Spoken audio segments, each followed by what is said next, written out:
Hey guys, hope you're fine. I wanted to talk about a very controversial topic. Maybe you guys feel shy talking about it. Maybe someone else feels shy.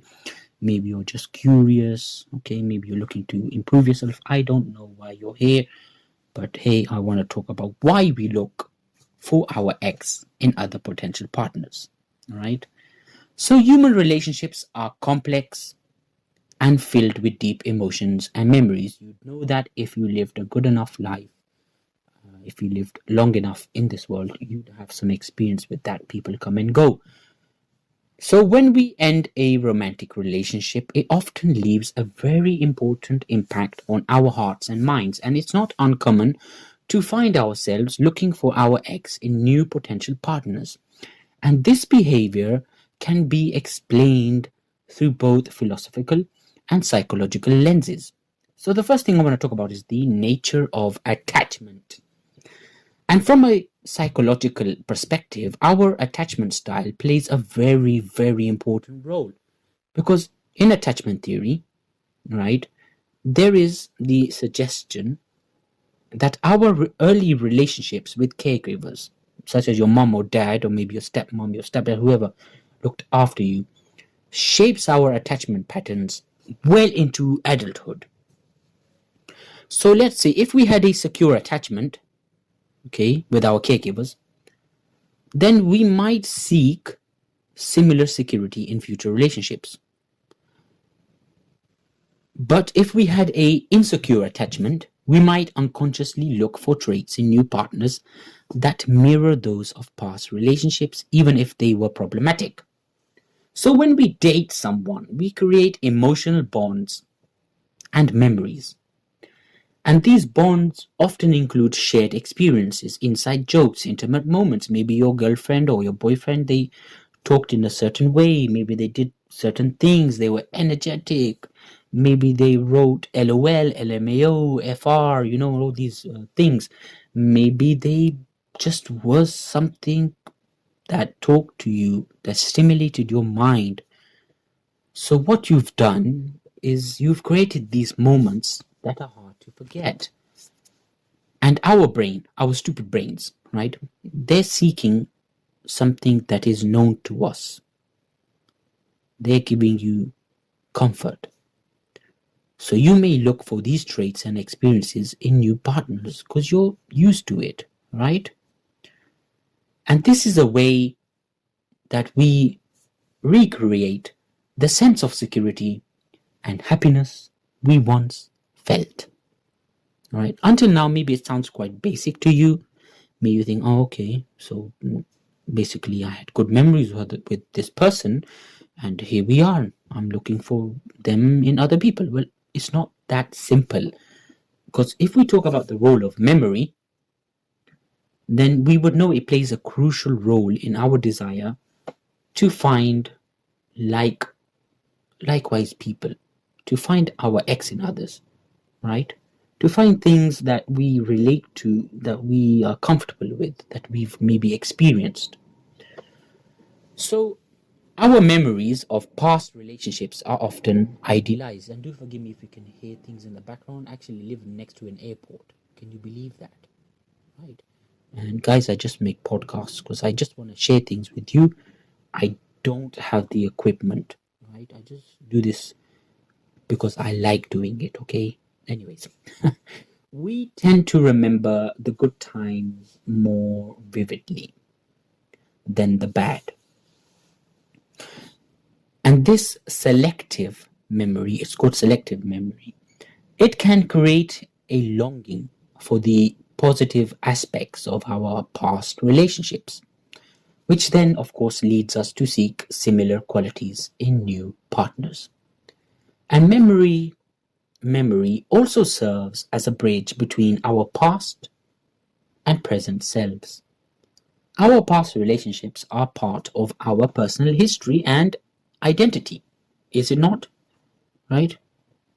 When we look for our ex in others, we might be attempting to maintain this continuity in our narrative, right?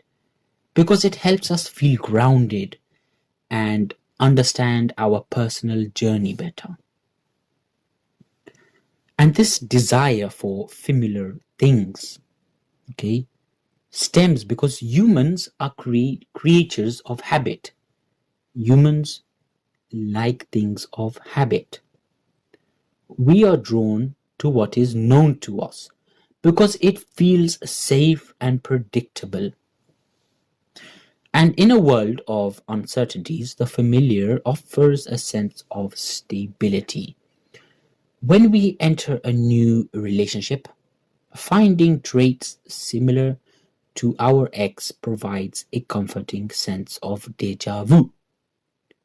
And this is not because we are not over our ex, but because the familiar feels less risky, right? When you know something and you have some experience with it, it feels less risky, right? It's like investing your money, or maybe you have a job and you're just experienced in that job. You think, yeah, this is all I know. I don't know anything else. So I'm just going to stick to this one path because it feels less risky, okay? Not sure if I give you the best example right now, but that's how I view it. And from a psychological standpoint, right, this behavior can be linked to the concept of conditioning. If we have been conditioned to associate certain traits or behaviors with love and affection, then we will naturally seek those traits in new partners. This conditioning is a result of the repetitive patterns we experienced in our previous relationships. We undergo a quest for closure. Okay. Another philosophical angle to consider is our quest for closure. Ending a relationship often leaves us with more questions and a lot of unresolved emotions. And by finding someone similar to our ex, we might subconsciously be seeking to resolve these issues, to answer these unanswered questions. And this new relationship can serve as a way to rewrite the past, offering us a chance to address what went wrong and perhaps find a different outcome. I'm sorry, it hurts my heart when I say these things, that we want to answer questions that were not answered first. And closure is essential for emotional healing because without it, we might feel stuck in the past. And by looking for our ex in new partners, we are trying to complete a narrative that was left unfinished. This is our mind's way of seeking resolution and peace. Okay? And this influence of idealization, which is a common psychological thing, where we remember our ex as better than they were. And this is especially true if the breakup was painful or just came about all of a sudden, right? When things come so suddenly, it hurts a lot, doesn't it? So we might focus on their positive traits and we'd overlook the negative ones. Not even overlook, we might even ignore it. We just forget it, right? These idealized version, it becomes a benchmark for future partners. When we meet someone new, we compare them to this idealized image, hoping to find the same qualities. And this idealization can be damaging as it sets really unrealistic expectations for new relationships. And it can also prevent us from seeing new partners for who they truly are. And instead of appreciating their unique qualities, we might feel disappointed when they don't measure up to our idealized ex, right? And talking about, as I said earlier, unresolved emotions, it has an impact. Of course it does. Because psychologically, Unresolved emotions from our past relationship plays a significant role in why we look for our ex in others. Because if we have lingering feelings of love, anger, or sadness, these emotions can influence our behavior in new relationships. And we might look for someone similar to our ex to either rekindle the positive emotions or address the negative ones. Okay? Unresolved emotions create a sense of feeling incomplete. We might feel that by finding someone like our ex, we can finally resolve these emotions and achieve emotional closure. This behavior is driven by our need to process and understand our past experiences. So I've talked a lot. Let's get to a conclusion there. So looking for our ex in potential partners has many different layers. Okay.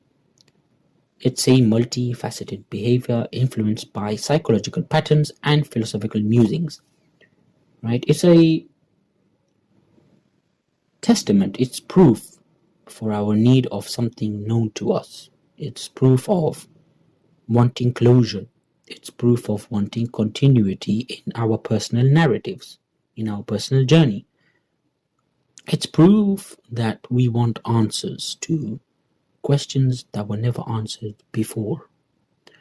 And while it's natural to seek traits of our past relationships in new ones, even in terms of friends, it's essential to approach each new relationship with an open mind. It's very important because embracing the uniqueness of new partners allows us to form healthier and more fulfilling connections, which will help us move forward while honoring our past. So, I think I've talked enough to you guys, and I hope that I've maybe helped you, or maybe you've learned something from me. I'm not sure, but yeah. And I'll catch you guys in another podcast. Do subscribe to me, leave a comment down below because it does help the video a lot. I'm really trying to get more subscribers. So if you guys can help me, then thanks a lot. And yeah, it's kind of late. I should go to sleep. And yeah, see you guys soon. Thank you, love you, and have a nice day, afternoon, evening.